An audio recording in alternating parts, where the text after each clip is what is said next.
और भारत जोड़ो यात्रा पहले कर्नाटक, बाद में मध्य प्रदेश, बाद में राजस्थान और बाद में हरियाणा, चौथा राज्य है जहां भारत जोड़ो यात्रा गुजर रहा है, जहां बीजेपी सरकार है।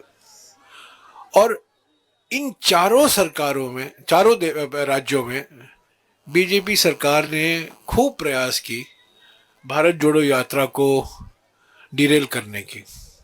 कर्नाटक में हमारे होर्डिंग फाड़े गए, हमारे खिलाफ अखबारों में फुल पेज के एडवर्टाइजमेंट निकाले गए, गलत प्रचार किया गया, पर उसके बावजूद उम्दा रिसेप्शन हमें स्वागत किया गया भारत जोड़ो यात्रा का कर्नाटका में। मध्य प्रदेश, महाराष्ट्र में आए। महाराष्ट्र में मैं स्वीकारता हूँ इतनी मुसीबतें का सामना हमें नहीं करना पड़ा, पर फिर भी काफ़ी परेशानी कुछ ज़िले में हमें सामना करना पड़ा और कई कई गलत खबरें भी छपाई गई अखबारों में बीजेपी के माध्यम से, पर उसका कोई असर नहीं हुआ। भारत जोड़ो यात्रा महाराष्ट्र में भी बहुत सफल हुआ। राजस्थान आए। राजस्थान में जन आक्रोश यात्रा की घोषणा की गई बीजेपी की ओर से, क्योंकि वो देख रहे थे कि भारत जोड़ो यात्रा को क्या स्वागत मिल रहा है। और जैसे हम अलग अलग जिलों से गुजरे, वहाँ प्रयास किए गए बीजेपी संगठन की ओर से, बीजेपी नेताओं की ओर से, कि कुछ ना कुछ रोज भारत जोड़ो यात्रा के बारे में कुछ ना कुछ झूठ प्रचार किया जाए। कल हमें एक नया तरीका देखने को मिला हरियाणा में, और मुझे आश्चर्य हुआ इसको देखकर। मैंने आपको तो कहा है कि यहाँ के सड़कें खतरा, पहले कल भी खतरा था और आज भी खतरा है,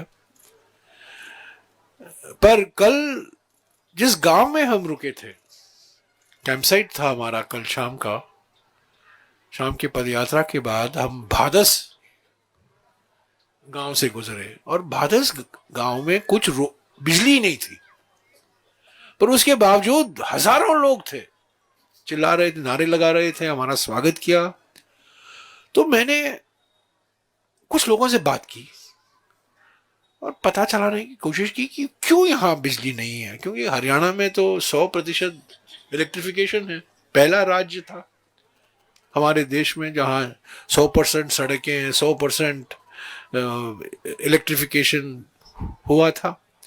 और मुझे कहा गया, और 3-4 लोगों ने मुझे कहा कि कल सारा दिन बिजली कट ऑफ किया गया इस गांव को। हाँ, मुझे आश्चर्य हुआ। हुडा जी यहाँ बैठे हुए हैं, ये मुझे ऐसा लगा कि कुछ प्रतिशोध की राजनीति हमें देखने को मिल रहा है, कि बीजेपी सरकार हरियाणा में भोखलाई हुई है कि गांव के लोग सुबह सुबह सड़क पर आ रहे हैं, और रात में भी जहां कोई लाइट नहीं है, रोशनी नहीं है, वहां भी लोग खड़े हुए हैं। और मुझे कहा गया, 4-5 लोगों ने कहा कि कल सुबह तक बिजली सप्लाई नॉर्मल था, और कल सारा दिन बिजली कट ऑफ कर दिया गया इस गांव को। और ये बिल्कुल हमारे कैंप साइट के बाहर है। हम हरियाणा में कल भी हैं, और उसके बाद दूसरे चरण में 3-4 दिन पानीपत में रैली होगा, कुरुक्षेत्र में मीटिंग होंगी, अंबाला में भी जाएंगे, और भी नए नए तरीके ढूंढे जाएंगे बीजेपी की सरकार से। पर कल जो किया गया, मैं समझता हूं ये गलत था। ये आप प्रतिशोध को आपको दिखाना है तो कांग्रेस पार्टी को के खिलाफ कराइए। ये गांव वालों के खिलाफ क्यों आप ये प्रतिशोध दिखा रहे हैं कि बिजली कट ऑफ कर दे रहे हैं क्योंकि वो भारत जोड़ो यात्रा का स्वागत कर रहे हैं? ये गलत है। पर ये एक ट्रेडिशन रहा है, हमने देखने को मिला है, जैसा कि मैंने कहा, कर्नाटका में, महाराष्ट्र में, राजस्थान में, मध्य प्रदेश, राजस्थान में नहीं, मध्य प्रदेश में, और अब हरियाणा में अभी अभी मुझे जानकारी मिली है कि आज सुबह हरियाणा के पुलिस ने खूब कोशिश की लोगों को नहीं आने देने की। मैं उसके बारे में हुड्डा जी से कहूँगा कुछ कहें, पर मुझे अभी पिछले 10 मिनट में अलग अलग लोगों से मैसेज आया है कि आज, कल ये हमें देखने को नहीं मिला था, पर आज भारी मात्रा में हाईवे पुलिस खासतौर से खूब प्रयास की है, बैरिकेड लगाए हैं जगह जगहों में, लोगों को आने नहीं दे रहे हैं और लोगों को पीछे हटा रहे हैं और लोगों को कह रहे हैं कि आपको अनुमति नहीं है आने की। तो ये हमने देखा था, हमने मध्य प्रदेश में देखा था, कुछ हद तक महाराष्ट्र में देखा था, कर्नाटका में भी देखा था, पर ये आज हमें हरियाणा में देखने को मिला है। मैं इसके बारे में हुड्डा जी से गुजारिश करूंगा वो कुछ कहें। एक और मुद्दा जो मैं कहना चाहता हूं, मैं आपको क्रोनोलॉजी समझने की कोशिश कराना चाहता हूं। अब क्रोनोलॉजी समझिए। आप जानते हैं हमारे देश के एक बड़े नेता ने कहा था, अब क्रोनोलॉजी समझिए। तो मैं आज आपको ये क्रोनोलॉजी समझाना चाहता हूं। जुलाई 2022, सितंबर 2022 और नवंबर 2022 में गुजरात और ओडिशा में 4 ऐसे केसेस मिले जिसको आज हम कहते हैं ओमाइक्रॉन सब वेरिएंट BF7। सरल भाषा में यही वो वेरिएंट है जो चीन में महामारी जो चल रहा है। वो 4 केसेस हमारे देश में भी पाए गए, 2 गुजरात में और 2 उड़ीसा में। ये जुलाई, सितंबर और नवंबर 2022 में। भारत जोड़ो यात्रा 7 सितंबर को शुरू होती है। हम सितंबर, अक्टूबर, नवंबर गया, तब अचानक परसों स्वास्थ्य मंत्री राहुल जी को खत लिखते हैं। उसके पहले जैसा कि मैंने कहा था, कुछ राजस्थान के सांसद जो परेशान थे भारत जोड़ो यात्रा की सफलता से राजस्थान में, उन्होंने स्वास्थ्य मंत्री को लिखा और स्वास्थ्य मंत्री ने उनके चिट्ठी के आधार पर राहुल जी को लिखा। आज हमें जानकारी मिली है कि आज प्रधानमंत्री स्थिति की समीक्षा करने के लिए एक बैठक बुलाए हैं। क्रोनोलॉजी समझिए। भारत जोड़ो यात्रा दिल्ली में प्रवेश होगा परसों। कल शाम को हम फरीदाबाद नहीं, Ballabhgarh, I think, if I remember right, Faridabad, पर दिल्ली में हम रहेंगे परसों। और आज प्रधानमंत्री बुलाते हैं बैठक समीक्षा करने के लिए। जुलाई में समीक्षा नहीं, सितंबर में समीक्षा नहीं, नवंबर में समीक्षा नहीं, पर भारत जोड़ो यात्रा के दिल्ली में प्रवेश होने के 2 दिन पहले समीक्षा, emergency meeting, headline emergency meeting. और प्रधानमंत्री के एक बी टीम भी है, दिल्ली के मुख्यमंत्री, वो भी मीटिंग बुला रहे हैं, इमरजेंसी मीटिंग। अच्छा होता एक ही मीटिंग होता इमरजेंसी। अगर भारत जोड़ो यात्रा को रोकना है तो 2 चिट्ठी की क्या जरूरत है, प्रधानमंत्री से और मुख्यमंत्री दिल्ली से। एक ही, किसी को एम्पावर कीजिए, स्वास्थ्य मंत्री को एम्पावर कीजिए। पर आज 2 मीटिंगें हो रही हैं दिल्ली में। अचानक प्रधानमंत्री समीक्षा कर रहे हैं और दिल्ली के मुख्यमंत्री भी की समीक्षा कर रहे हैं, और हम जानते हैं इसका नतीजा क्या होगा और क्यों क्या कराया जा रहा है ये सब। भारत जोड़ो यात्रा परसों दिल्ली में प्रवेश होगा और 1 दिन दिल्ली में रहेंगे, उसके बाद 9 दिन का विश्राम। तो ये सब राजनीति है। गंभीर सार्वजनिक स्वास्थ्य के मामले में ये राजनीति कर रहे हैं। ये राजनीतिकरण गलत है। कुंभ मेला को चलने दिया, तब उन्होंने कुछ हस्तक्षेप नहीं किया। फरवरी 2022 को नमस्ते ट्रंप करवाया गया गुजरात में, अहमदाबाद में, उस पर कोई रोक नहीं लगाई गई। और मार्च 2020 में मैं खुद गवाह हूं, कई सांसद मास्क पहनकर आए थे और चेयरमैन ने कहा राज्यसभा में, ये मास्क पहनना यहां वर्जित है, आप मास्क नहीं पहन सकते। और हम लोग सभी ने कहा गंभीर स्थिति है, कुछ कार्रवाई करने की जरूरत है, लॉकडाउन कीजिए। पर एक हफ्ते के लिए मोदी सरकार चुप बैठी। क्यों?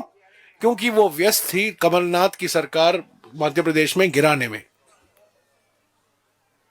और जब वो सरकार गिरी, जब उस गिरने में एक कांग्रेस नेता का भी हाथ था, जो बीजेपी में अभी मंत्री बैठे हुए हैं, बनकर बैठे हुए हैं, जब वो सरकार गिरी और शिवराज सिंह चौहान फिर से मुख्यमंत्री बने, उस दिन से राष्ट्रीय स्तर पर लॉकडाउन लागू किया गया। तो पहले दिन से राजनीतिकरण किया जा रहा है। मैं विश्वास के साथ कह सकता हूं, हर एक भारत यात्री डबल वैक्सीनेटेड है, कोविशील्ड या कोवैक्सीन। हर एक भारत यात्री डबल वैक्सीनेटेड है और कई भारत यात्रियों को बूस्टर डोज भी मिला है। हालांकि भारत जोड़ो यात्रा ही सबसे बड़ा बूस्टर डोज है। हम सबको बूस्टर डोज मिला है। एक केस नहीं है भारत जोड़ो यात्रा में कोविड का अब तक।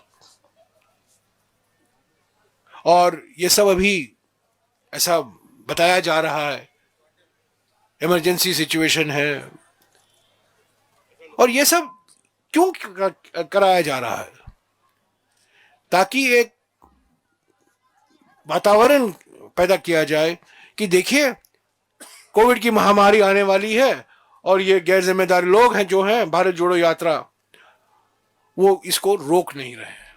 ऐसे तो 24 तारीख के रात से 2 तारीख के रात तक विश्राम का दिन है भारत जोड़ो यात्रा के लिए। तो ये सीधा राजनीतिकरण है। प्रधानमंत्री इसका राजनीतिकरण कर रहे हैं, मुख्यमंत्री दिल्ली इसका राजनीतिकरण कर रहे हैं। और जो खत आता है स्वास्थ्य मंत्री से राहुल गांधी जी को, वो कोई वैज्ञानिक सलाह के आधार पर नहीं है, किसी विशेषज्ञों के सलाह के आधार पर नहीं है। 2 बीजेपी सांसदों की चिट्ठी के आधार पर स्वास्थ्य मंत्री एकदम राहुल जी को चिट्ठी लिखते हैं। सार्वजनिक स्वास्थ्य के मामले में विज्ञान एक महत्वपूर्ण भूमिका निभाता है। हमारे कई विशेषज्ञ हैं। पार्लियामेंट को एडजर्न कराइए अगर स्थिति गंभीर है, सबको मास्क पहनने की आप डायरेक्टिव निकालिए, इसको अनिवार्य कीजिए, अंतरराष्ट्रीय फ्लाइट पर रोक लगाइए, चीन से जो आयात है उस पर रोक लगाइए। वो तो नहीं लगाने के लिए तैयार है क्योंकि चीन की कंपनियां आपकी मदद कर रही हैं, जैसा कि पवन खेरा ने कहा था। तो ये राजनीतिकरण, हम इसके बिल्कुल खिलाफ हैं। और अगर कोई विशेषज्ञों की सलाह है, अगर कोई वैज्ञानिक संस्था, मेडिकल संस्था, पब्लिक हेल्थ संस्था के आधार पर कुछ प्रोटोकॉल निकाला जाता है, हमारी जिम्मेदारी बनती है कि हम उसका पूरा पालन करें। पर हम पॉलिटिकल प्रोटोकॉल का विरोध करेंगे, साइंटिफिक प्रोटोकॉल का नहीं, पॉलिटिकल प्रोटोकॉल। और प्रधानमंत्री और मुख्यमंत्री दोनों पॉलिटिकल प्रोटोकॉल में लगे हुए हैं और उनका एक ही मकसद है, भारत जोड़ो यात्रा को बदनाम करना और भारत जोड़ो यात्रा को किसी तरह से दिल्ली में आने के रोकना। मैं हुड्डा जी से गुजारिश करूंगा कि आज जो हमारा अनुभव रहा है हरियाणा पुलिस के हाथों में, जिस तरीके से कई लोग, हजारों लोग भारत जोड़ो यात्रा में भाग नहीं लेने दिया इनको, उस पर आप कुछ कहें तो अच्छा होगा।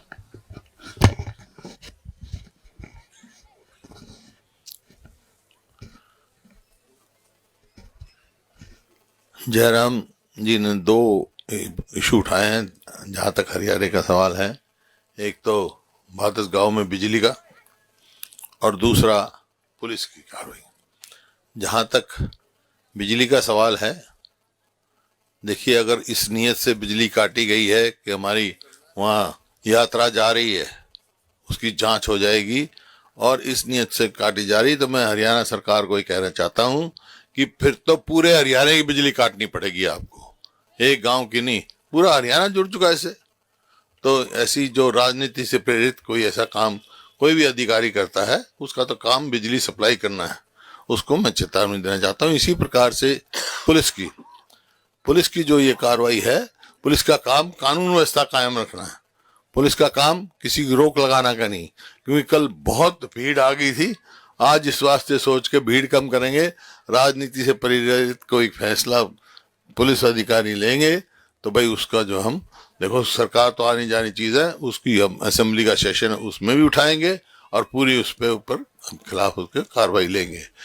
और मैं आपके माध्यम से विभाग के सारे सरकारी कर्मचारियों को ये माध्यम से चेतावनी देना चाहता हूं कि ऐसी राजनीति से प्रेरित होकर कोई फैसला न ले, ये हमारे को मंजूर नहीं होगा, बर्दाश्त नहीं होगी ये बात हमारे से।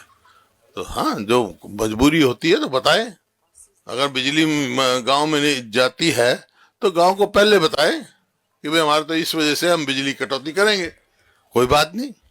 पुलिस के कोई प्रॉब्लम है तो पहले बताएं कि भाई इस रूट से हम नहीं करेंगे, इस रूट से हम जाने देंगे। तो ये तरीके हैं।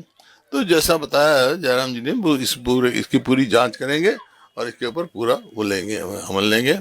बाकी जहाँ तक, क्योंकि ये सवाल ये ऐसा क्यों हो रहा है, क्यों करते हैं, तो ये आप सबको मालूम है, आप सब हरियाणा के पत्रकार हैं। इस सरकार के पास, मौजूदा सरकार के पास, बीजेपी जेजेपी की सरकार के पास उपलब्धि बताने के लिए कोई नहीं है, कोई एक भी उपलब्धि बताने के नहीं है। विफल सरकार है और ये ऐसे ही कार्रवाई कर सकती है, और ये कार्रवाई उनकी हम कामयाब नहीं होने देंगे। हमारी यात्रा पूरे यूं चलेगी। बाकी कोविड के प्रोटोकॉल के बारे में इन्हें कह ही दिया, अगर वो कोई प्रोटोकॉल बनाएंगे सारे देश के लिए बनाएंगे तो हमारे को कबूल होगा, लेकिन खाली इसके लिए वो बनाना चाहते हैं। तो ये लोग समझ चुके हैं हरियाणा के लगे, पूरा और ज्यादा हमारे साथ सहयोग हुआ है। इन्हीं शब्दों के साथ मैंने जो कहा, जयराम जी ने उनका मैंने रिएक्शन दिया।